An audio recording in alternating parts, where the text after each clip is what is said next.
الرحيم. الحمد لله والصلاة والسلام على مولانا رسول الله. الآن إن شاء الله في هذه الحصة غنبداو السلاسل ديال تصحيح الامتحانات الوطنية. غنبداو بالمسالك بثلاثة، سواء علوم الحياة والأرض، سواء علوم فيزيائية، سواء علوم الرياضيات. غنديرو الدورة العادية ونديرو الدورة الاستدراكية. إن شاء الله غنحاولو نتمو غاديين من 2019 نهبطو ل 2018 نهبطو ل 2017 16 نبقاو غاديين بحال هكا حتى لهنا إن شاء الله نحاولو نكملو حتى 2008 إن شاء الله.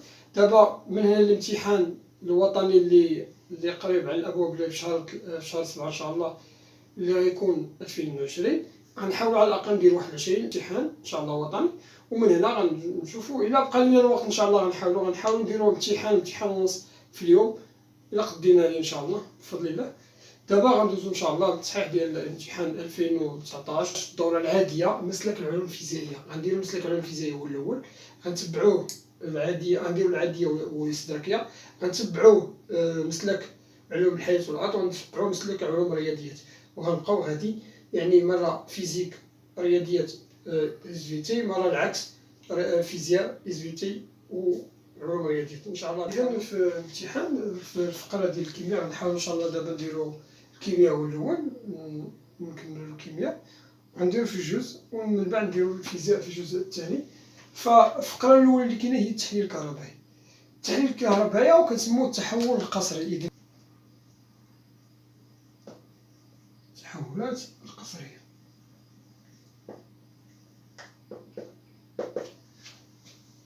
اذا التعريف ديال التحول القصري. التحول القصري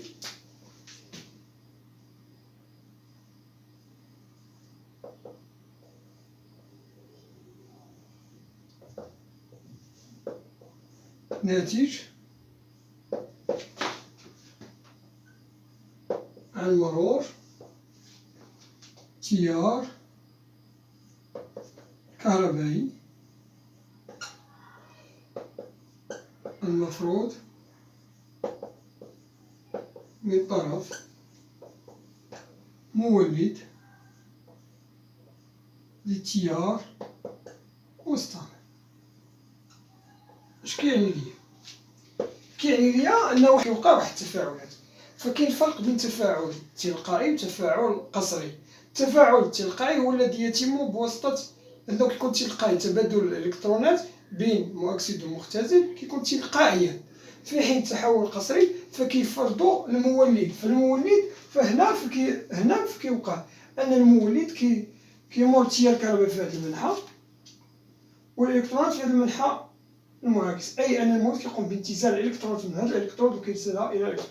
اذا حنا التحول القصري ناتج عن مرور التيار الكهربائي المفروض من طرف مولد، يعني هنا كيدخل ليا المولد.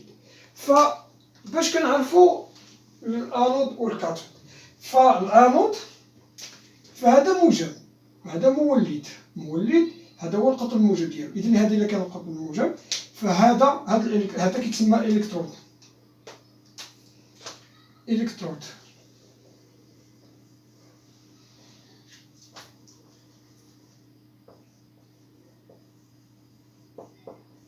هذا الالكترود هذا هذا الا كان موجب فهذا الالكترود كيتسمى الانود، وهذا الالكترود اللي مرتبط بالقطب السالب كيتسمى الكاثود. اذا الالكترود المرتبط بالقطب الموجب اذا هذا موجب، اذا هذا موجب، اذا هذا الالكترود اللي مرتبط بالقطب الموجب يسمى الانود. اذا الانود الالكترود المرتبط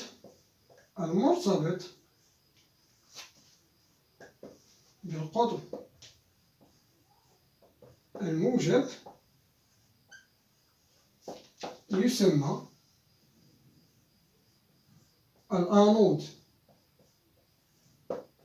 الانود، وكيوقع فيه تفاعل، كيحدث فيه تفاعل أكسدة، وكنقولوا أنه مقر لتفاعلات أكسدة. علاش قلنا مقر تفاعلات أكسدة؟ لأن ممكن يحدث تفاعلات أخرين من غير الأساسية، يعني ممكن يوقع تفاعلات أكسدة أخرين، يعني كيكون عدة تفاعلات هنا بجوار الكاثود وكلها تفاعلات أكسدة. الإلكترود المرتبط بالقطب السالب للمولد هو هذا. هذا كيتسمى الكاثود، كيتسمى الكاثود. هذا كيكون سالب. لاحظوا مزيان. فمرور التيار الكهربائي، فالتيار الكهربائي كيمشي من هنا، كيمشي من هنا. هذا هو مرور التيار الكهربائي، كيمشي من هنا وكيجي. في حين العكس كيمر الإلكترونات. إذا مرور التيار الكهربائي كيمشي من القطب الموجب نحو الذرة ويرجع، والقطب السالب كيمشي من الإلكترونات كيمشي لهنا للكاثود. بطبيعة الحال المولد هو اللي كيقوم بانتزاع الإلكترونات من هذا الأنود، من هذه البلاصة، كيقوم بانتزاعها وإرسالها إلى الكاثود. إذا الإلكترود المرتبط الإلكترود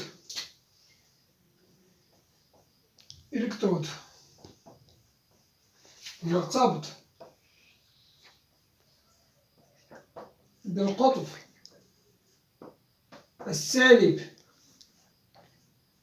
للمولد يسمى كاثود. هنا الإلكترود مرتبط بالقطب السالب يسمى المولد، يسمى كاثود، وهو كيوقع في جوار تفاعل اختزال، وكنقولو مقر لتفاعلات مقر لتفاعلات اختزال. يعني كيوقع عدة تفاعلات بجوار الكاثود، وهي التفاعلات كلها اختزال. هنا كيوقع الأنود، هنا كيوقع أكسدة، وهنا كيوقع اختزال. إذا هذا فيما يخص. حنا الآن غنشوفو ماذا يعني أكسدة. إذا أكسدة فقط كنديرو التذكير، لأن هادشي قريتو في السنة الأولى باك والثانية باك. أكسدة هو كيكون عندي واحد المختزل، ريديكتور واحد. ها هو ريديكتور أي مختزل واحد. مختزل واحد اش كيعطيني؟ واحد المعادلة كيعطيني أكسيد واحد زائد ان واحد إلكترون، يعني واحد العدد ديال الإلكترونات اللي العدد ديالو هو ان واحد. بالنسبة اختزال، هذا كنسموه المختزل. هذا سميتو مؤكسد. هذا تفاعل أكسدة المختزل. بالنسبة للمختزل أو تفاعل اختزال، فالاختزال كيكون عندنا واحد المؤكسد، نديرو حنا جوج أكسيد دو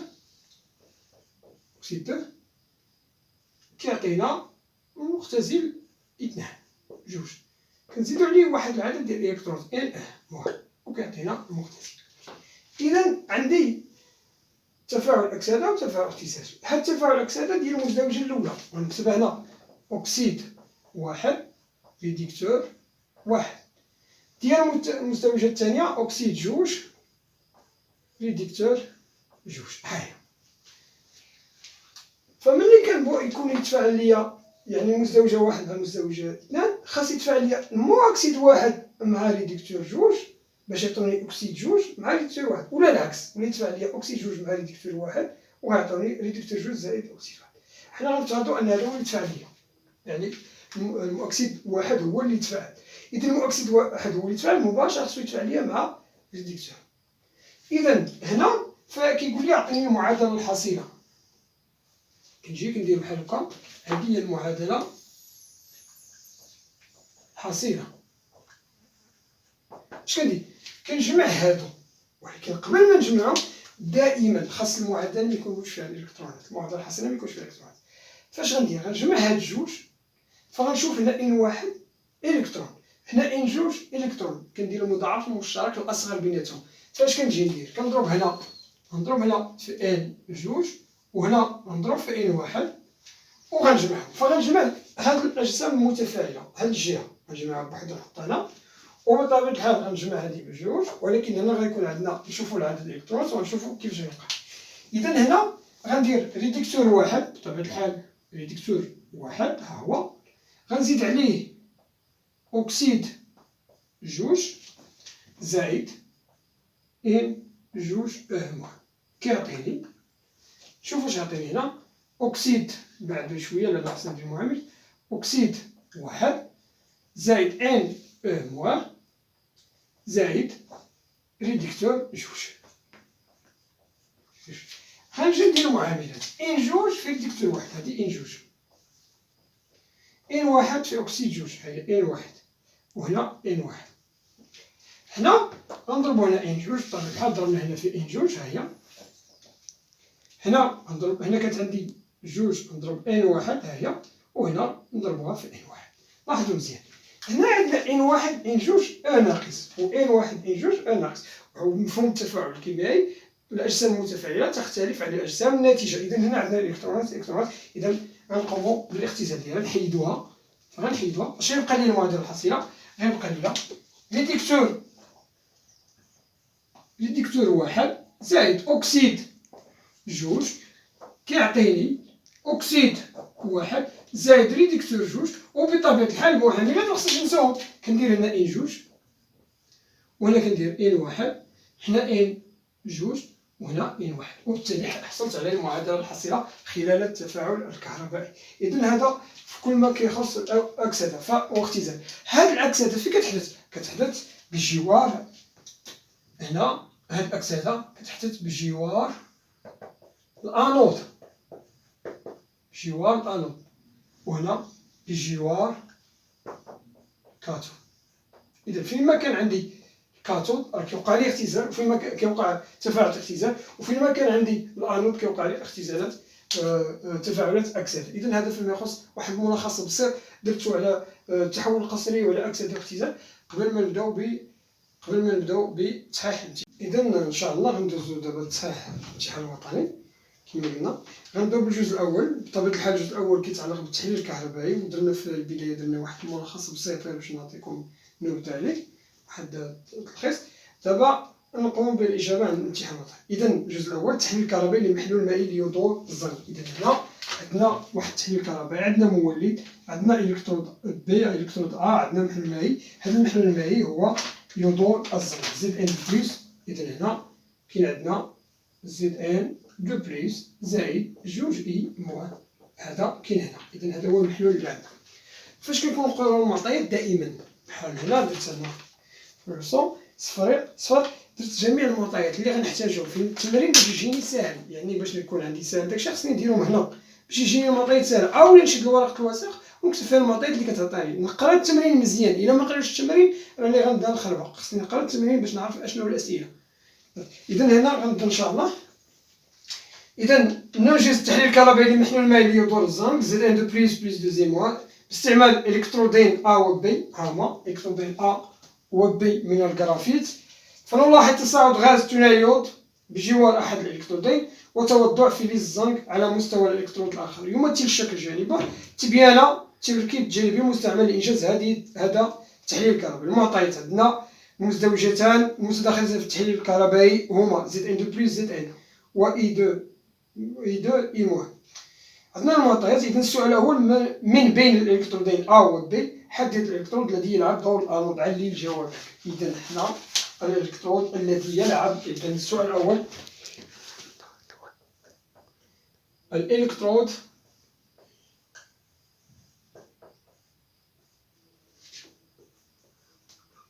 الذي يلعب دور الانود هو الالكترود المرتبط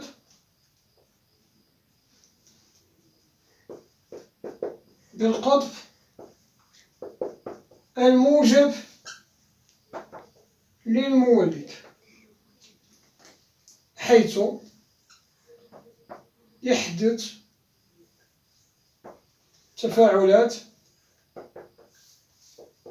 أكسدة، وكنقولوا هو مقر لتفاعلات أكسدة. وبطبيعة الحال الإلكترود اللي مرتبط بالقطب الموجب هو الإلكترود بي، وهو إلكترود بي. دابا ندوزو للسؤال الثاني. معادلة التفاعل الحاصل عند كل إلكترون. إذا غنمشيو لهنا، غنمشيو للمولد. هذا هو المولد. هذا المولد من هنا القطب الموجب.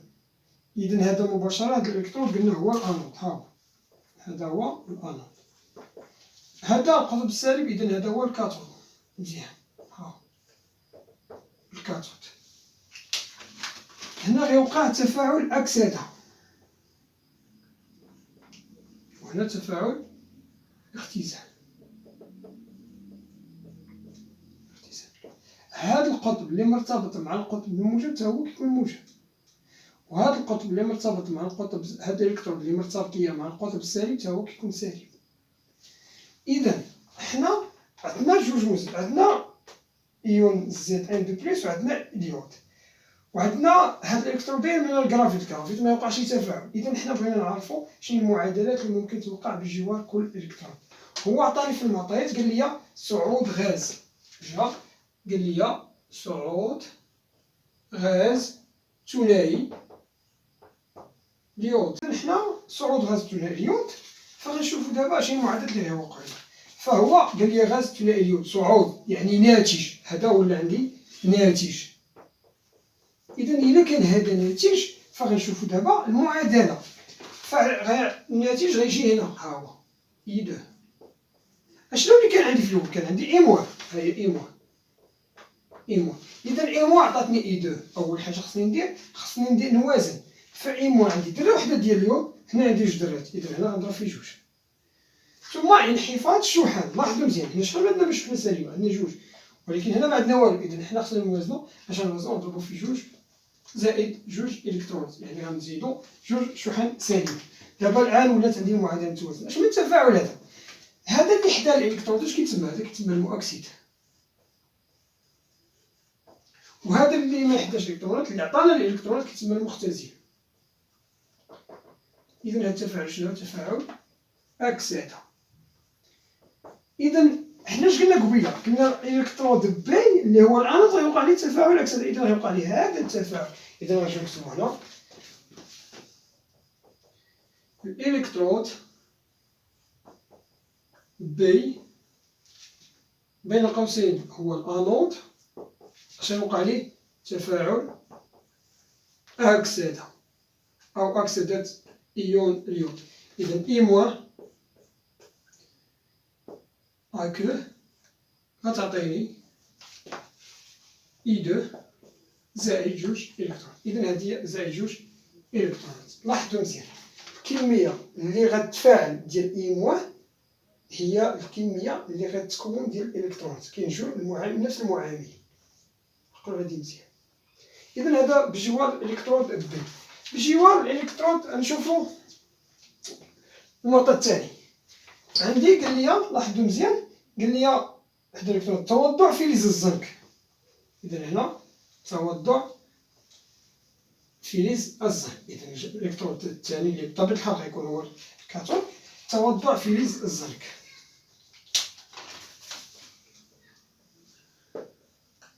توضع فلز الزنك تا هو من النتائج. إذا هذا تا هو ناتج.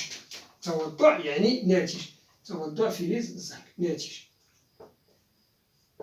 ناتج كيعني هي أن في النواتج ولا عندي الزنك زد ان. اش كان عندي في الأول؟ كان عندي زد ان دو بليس هاكا مميز. إذا أنا غنوازن، عندي درة واحدة ديال الزنك، عندي درة واحدة ديال الزنك، ولكن عندي جوج شحن موجبة هنا وهنا ما عندي والو. إذا أنا خصني نضيف الإلكترونات، هاهي نضيف جوج إلكترونات باش يولي عندي المعادلة متوازنة. لاحظوا مزيان، هنا ملي ضفت هنا هذا سميتو لأن حدا الإلكترونات هذا سميتو المؤكسيد،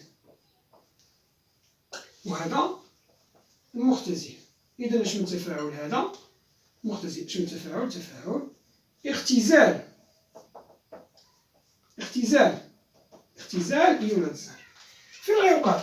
عند الكاثود عند الإلكترود إذا الإلكترود اللي هو الكاثود كيوقع تفاعل اختزال. دائما الانود كيوقع عكس هذا والكاثود كيوقع اختزال. اذا غندير هنا زد ان، ها هي زد ان دو بلس زائد جوج الكترونات كيعطيني زد ان. اذا هذه هي المعادله الثانيه بجوار الالكترون. اذا هنا بجوار الانود وهذه بجوار الكاثود. اذا هذا فيما يخص. دابا ندوزو للمعادله الحاصله.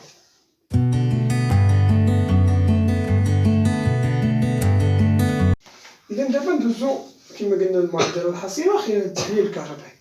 عندنا نصف المعادلة الأولى ونصف المعادلة الثانية. أول حاجة إلا بغينا نديرو المعادلة الحاصلة بجوار المعادلة الحاصلة ديال واحد التفاعل عكس الاحتزام ديال جوج مزدوجات، ديما كنشوف الإلكترونات. عندي هنا جوج إلكترونات، هنا عندي جوج إلكترون، إذا هادو معنديش مشكل دابا، فغنحاول نجمع نصف المعادلة الأولى مع نصف المعادلة الثانية. إذا اش غندير؟ غنجي هنا غنديرهم جوج، عندي جوج إي، هاهي جوج إي موان عطاتني إي دو بلس جوج إلكترونات. الثانية هادي واحد، الثانية زد ان دو بلس زائد جوج إلكترونات عطاوني زد ان، هاهي هادي هي الثانية. إذا عندنا الإلكترون جوج إلكترون جوج إلكترون غنجمعهم، فملي نجمعهم يعطوني جوج إي موان زائد زد ان دو بلس، هاهي غتعطيني إي دو زائد زد ان. وهاني كملت المعادلة الحاصلة ديالي، هاني كملت المعادلة الحاصلة ديالي. إذا دابا غندوزو السؤال الثالث. خلال إنجاز التحليل الكهربائي لمدة زمنية دلتا تي يمر في دارة التيار الكهربائي شدته الثابتة إي 0.5 أمبير، فتتوضع على أحد الإلكترودين طبقة من فلز الزر كتلتها M تساوي 1.6 غرام. حدد مدة دلتا تي بالوحدة مينوت. السؤال دابا غنشوف السؤال. السؤال 3 حدد المدة الزمنية، لاحظوا مزيان، بالمينوت. إذا دلتا تي لتحديد المدة الزمنية دلتا تي بالمينوت نعلم أن كمية الكهرباء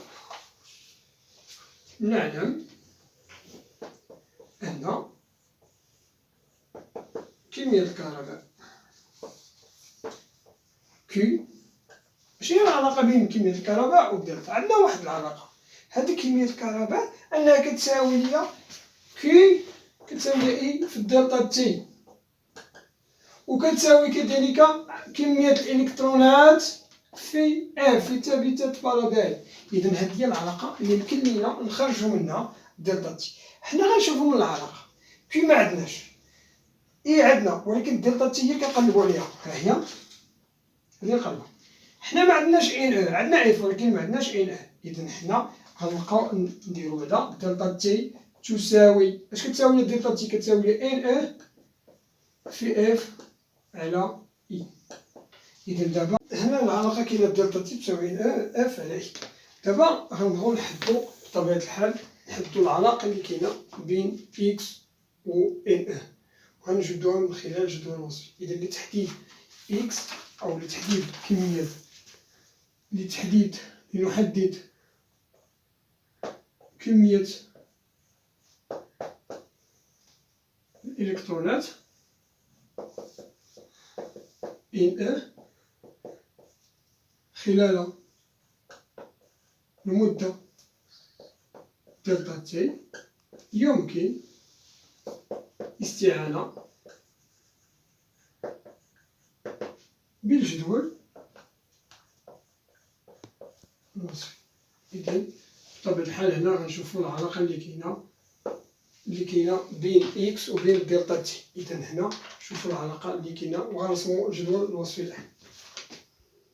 إذا دابا غنديرو الجدول الوصفي بطبيعة الحال ديال المعادلة الحاصلة هي اللي درنا ليها قبيلة، زد ان دو بلس زائد 2 إي زد ان إي دو. فخلال الحالة البديهية تقدم التفاعل كيكون يساوي لي صفر بطبيعة الحال.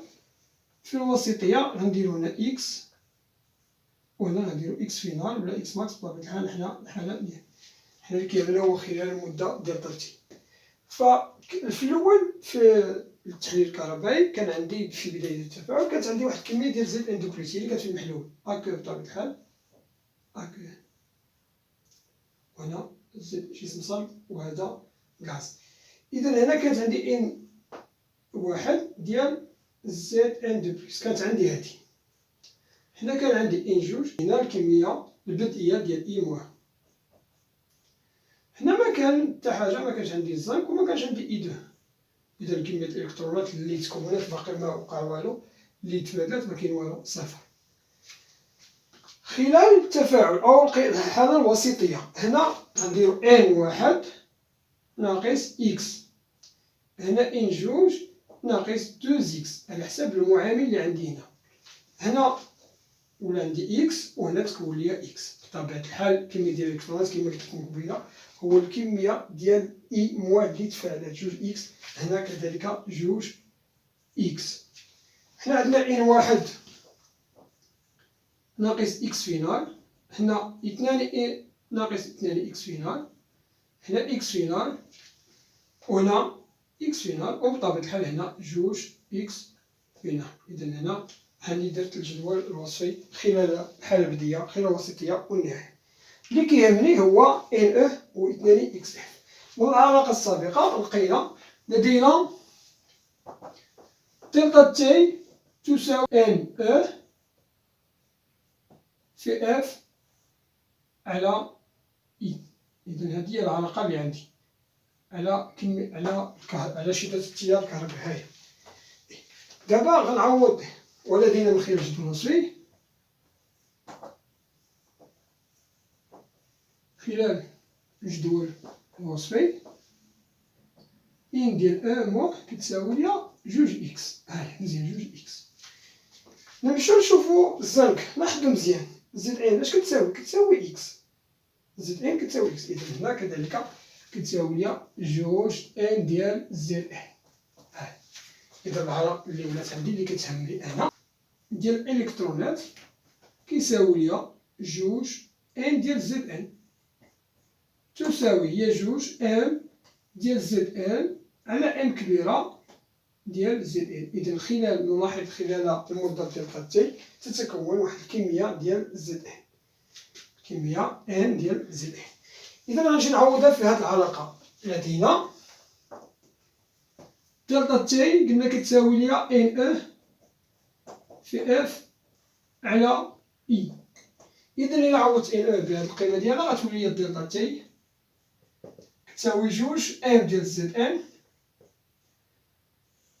في اف على ام كبيرة ديال زد ان، ام كبيرة ديال زد ان في اي.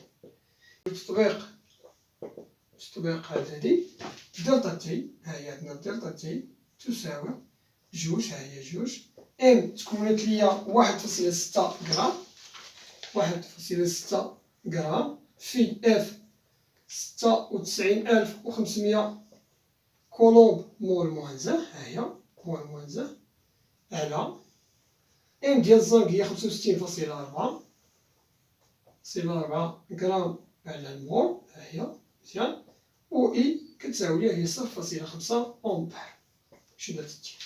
إذا حنا غنحاولو نختزلو بالغرام، الغرام مع الغرام، المول موان زان مع المول موان زان اللي هي على المول، بقات ليا الكولوم وبقات ليا هنا الأمبير. الله ركزو معايا مزيان. فملي درنا كمية الكهرباء كي اش كتساوي؟ كتساوي اي في دلتا تي ياك. إذا الوحدة ديال كمية الكهرباء هي الكولوم، الوحدة ديال شدة التيار الكهربائي هي الأمبير، والوحدة ديال المدة الزمنية هي السكوند. إذا الكولوم اش كيساوي؟ كيساوي الأمبير سكوند. إذا غنعوض هادي بالكولوم غنعوض بالأمبير سكوند. باش نختزلو أمبير مع الأمبير اش غيبقى ليا؟ سكوند. إذا هادي هي العلاقة تساوي، إذا دلتا تي تساوي 9.44 10 أس 3 سكوند. إذا هادي هي الوحدة الزمنية بالسكوند. دابا بغينا نقومو بالتحويل ديالها للدقائق، هذه بالثانية بغينا نقومو لأن السؤال حدد المدة الزمنية بالدقائق. إلا بغينا نقومو بالدقائق فعندنا واحد مينوت كيساوي ليا 60 سكوند، يعني 1 سكوند كيساوي ليا 1 على 60 مينوت. إذا حنا غنشدو هاد دلتا تي وغنقسموها. هاد دلتا تي تساوي 9.44 10 أس 3 اش كانت بالسكوند. إلا بغينا بالمينوت غنقسموها على 60 وغنديرو هنا مينوت، تساوي 157.39 مينوت. إذا دلتا تي اللي مطلوبة منا بالدقائق حنا جاوبنا عليها. كملنا الجزء الأول إن شاء الله، وبقى لنا الجزء الثاني دقيق. ما تنساوش الاشتراك في القناة ديالنا وتفعلوا الجرس وتضغطوا على لايك، ومع السلامة.